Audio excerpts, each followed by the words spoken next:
अर्जुन के अनगिनत बाणों से भीष्माचार्य का शरीर छलनी हो गया था। उनका शरीर जैसे बाणों की शैया पर लेटा हो।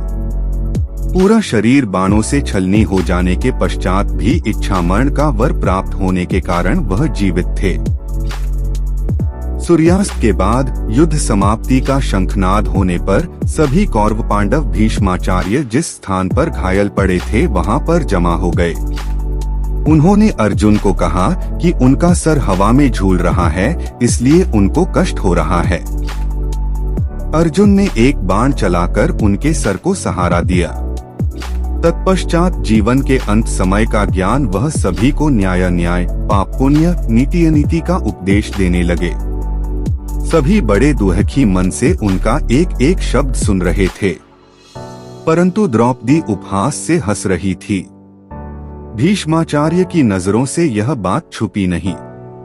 उन्होंने द्रौपदी को उपहास पूर्वक हंसने का कारण पूछा। द्रौपदी ने कहा, बस यूं ही। तब भीष्माचार्य बोले, मैं जीवन के अंतिम क्षण गिन रहा हूँ, जो भी बात है साफ साफ कहो वरना मेरे मन में कसक रह जाएगी। तब द्रौपदी बोली, पितामह आपके ही उपस्थिति में भरे दरबार में जब मेरा चिरहरण हो रहा था, उस समय आपका यह ज्ञान कहाँ गया था? उस पर भीष्माचार्य बोले, बेटी उस वक्त मैं अधर्मी दुर्योधन का अन्न खा रहा था, इसी कारण से मैं उस समय ना ही कुछ बोल सका ना ही उसका विरोध कर सका।